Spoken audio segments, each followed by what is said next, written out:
আমি কি বলছিলাম দাঁড়ান? আর যদি না দাঁড়াই তো আমি কি কষ্ট পেতাম? যদি কষ্ট পাইতাম তো তাদের কিয়ামটা হারাম হইত। কি হইত বুঝেন না? আমি যদি কেউ না দাঁড়াইতো, আমি যদি মনে মনে খুব রাগ করতাম, আমার এই দেখলো দাঁড়াইতো না, তাহলে তাদের দাঁড়ানোটা হইতো হারাম। এরকম কিয়াম হাদিসে নিষেধ করা হয়েছে। কিয়াম বিল মুতাকাব্বির, মিলাদ শরীফের কিয়াম আর মুতাকাব্বিরের কিয়াম কোনোদিন এক হইতে পারে না, দুটা দুই জিনিস, ঠিক কিনা? আরেকটা হাদিস পরে দাঁড়ান, লা তাকুমু কামা ইয়াকুমুল আআজিম ইউআযিবু বা'দুকুম বা'দা, আযামিরা যেমন দাঁড়ায় অন্য তোমরা দাঁড়াইও না। হাদিসে তো স্পষ্ট বলে দেওয়া হয়েছে আযামিদের মতো দাঁড়ানো যাবে না, বলে যেমনে দাঁড়াইলে আযামিদের মতো দাঁড়ানো হবে না, অমনে তো দাঁড়ানো যাবে, ঠিক কিনা বলেন? যেমন আমি আপনাদেরকে যদি এখন বলি লা তাশরাবুল মাআ কামা ইয়াশরাবুল বাহাইম, গরু ছাগল বকরি যেমনে পানি খায় আপনারা অমনে পানি পান করবেন না। কালকে থেকে কি আপনারা পানি না খাইয়ে আত্মহত্যা করবেন? আমি না করছি জি, পানি খাইবেন তবে গরু ছাগলের মতো ছাড়বেন, ঠিক কিনা? হাদিসে বলা হচ্ছে আযামিরা যেমনে কিয়াম করে অমনে কিয়াম করো না। এর মানে কি না মিলাদের কিয়াম করো না, আযামিদের মতো কিয়াম করা নিষেধ, ঠিক কিনা বলেন? আযামিরা কেমনে কিয়াম করতো? তারা তাদের মুরব্বীকে দেখলে মূর্তির মতো দাঁড়ায় থাকতো। 2 নম্বর হচ্ছে যতক্ষণ মুরব্বী থাকতো ততক্ষণ তারা বসতো না। 3 নম্বর তারা দাঁড়ায় থাকতো, মুখ বন্ধ থাকতো। আমরা কি মিলাদ শরীফে মূর্তির মতো দাঁড়াই? তারপর আমরা কি মুখ বন্ধ রাখি না দরুদ সালাম করি? সারাক্ষণে দাঁড়াই না, একটু দাঁড়ায় আবার বসি। তাহলে কি মিলাদের কিয়াম আর আযামিদের কিয়াম কি এক হলো? তাহলে আযামিদের কিয়াম দিয়ে যারা মিলাদের কিয়ামকে হারাম বলতে চায় তারা কিয়াস মাআল ফারিক করতেছে। কিয়াস মাআল ফারিক করা যায় না, হারাম, ঠিক না বলেন? আমার একটা গল্প মনে পড়ছে, বলবো? রাজার ডাক্তার, কার ডাক্তার? রাজারা তো আগের দিনে বোকা শোকা হইত না।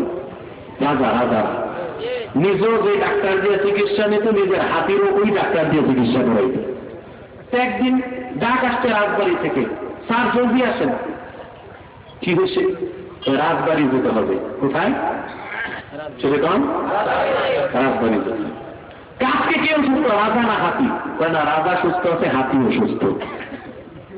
তো দৌড়ায় গেছে ডাক্তার, যে দেখে রাজার বিরাট হাতি, গলাটা ফুলে গেছে, চুপচাপ শুয়ে আছে, কিছু খায় না। তো মাহুত থাকে না, মাহুতকে জিজ্ঞেস করছে হাতি কখন থেকে অসুস্থ? স্যার সকালে তো ভালোই ছিল, নাস্তা করছে, নাস্তার পর থেকেই তো অসুস্থ। কি হচ্ছে? গলা ফুলে গেছে, দাঁড়াইতে পারে না, কিছু খায় না। তো মাহুতকে ডাক্তার জিজ্ঞেস করছে হাতি কি খাইছে সকালে নাস্তায়?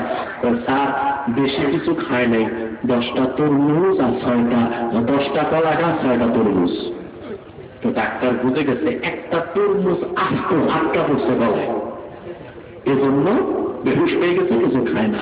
ডাক্তার করছে কি, একটা ইটা দিয়ে দিছে একবারই গলে, তরমুজ ভেঙে ফেটে গেছে, হাতি দ্বারা অসুস্থ হয়ে গেছে। ডাক্তারের পিছনে ছিল হাতুরা কম্পাউন্ডার, এটাকে বাহ বাহ সারের সাথে তৈরি একটা টিকপুন্টু শিখলাম আজকে। গলা ফুললে কি করতে হবে? গলা ফুললে ভালো করে পাথর দিয়ে দাঁড়িয়ে রাখতে। এখন কি হাতির হয়েছে না মানুষের, ওইটা দেখার দরকার নাই। ওই হাতুরা ডাক্তারে, হাতুরা কম্পাউন্ডারে কিয়াস মাল ফারিক শিখছে, কিয়াস মাল ফারিক। তো বড় ডাক্তার গেছে মরে, বড় ডাক্তার এই হাতুরা কম্পাউন্ডার দেশের বড় ডাক্তার। একদিন কল আসছে, জলদি আসে। আর চৌধুরী সাহেবের ছেলে বল্টু অসুস্থ হয়ে গেছে। হ্যাঁ বল্টুর কি হয়েছে? তো সকালে বল্টু ভালোই ছিল, নাস্তা করার পর থেকে গলা ফুলে গেছে, এখন কিছু খায় না। এটা কিয়াস মাল ফারেক করছে। হাতির ঠিক ছিল তরমুজ, সারে দেখছিলাম গলায় বাড়ি দিচ্ছিল, বল্টু মনে কিছু খাইতে যায় ঠেকাইছে, তো বাড়ি দিলেই হবে, দৌড়াই। যে প্রথমে ডায়লগ পেয়েছে, তো বল্টু সকালে কি খেয়েছে? স্যার বেশি কিছু খায় না, একটা আপেল খেয়েছে। এটা কিয়াস মাল ফারেক করছে। হাতির ঠিক ছিল তরমুজ, বল্টুর ঠেকছে আপেল। আসলে বল্টুর হচ্ছে টনসিল। টিকা দিয়া বাপের নাম দিয়ে দিতে পারি, বলতে উতলা থেকে বলতে গেছে মানা সদ্রি সাপ করি আছে গাধার বাচ্চা গাধা, এইরকম ট্রিটমেন্ট তুই শিখছ রাখেন। বড় ফান্ডি ছিল না আমাদের বস রাজার ডাক্তার, ওনারে দেখছিলাম রাজার হাতির গলা ফুলছিল, পরে তরমুজ ঠেকছিল দিয়েছিল একবারই। তা আমি ভাবছি আপনার ছেলের আপেল ঠেকছে, দাদা ওইটা হাতি আর ওইটা মানুষ, তুই কোন ট্রিটমেন্ট তুই ফিট করছ? আসামিদের কেয়াম দিয়ে যারা মিলাদের কেয়ামকে হারাম বলতে চায়, তারা ওই গাধা ডাক্তারের মতো কি আপনার ভারেক করতেছে।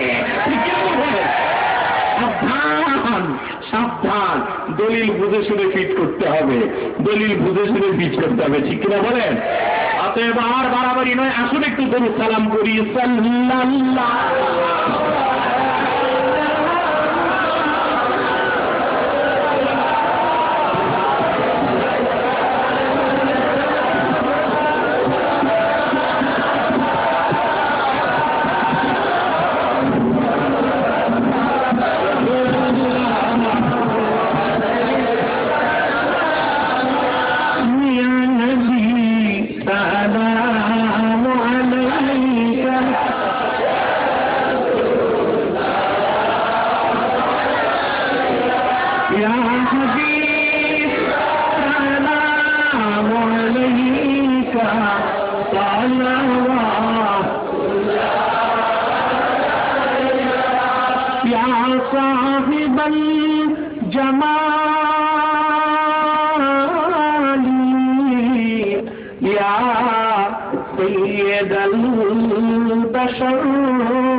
من وجهك المنير لقد نور القمر يا نبي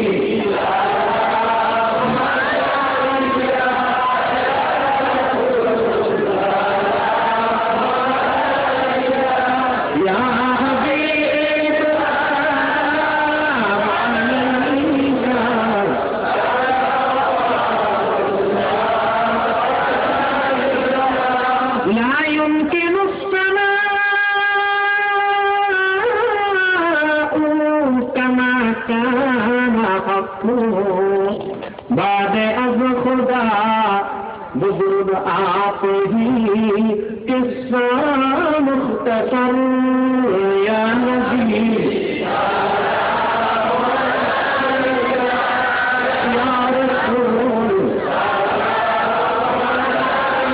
یا رسول یا حبیب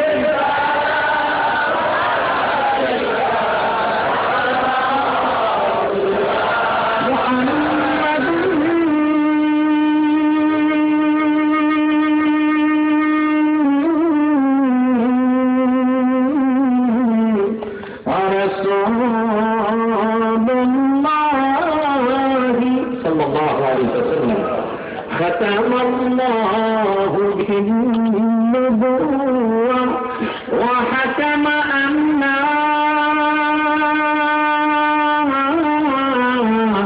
نبي بعده نبي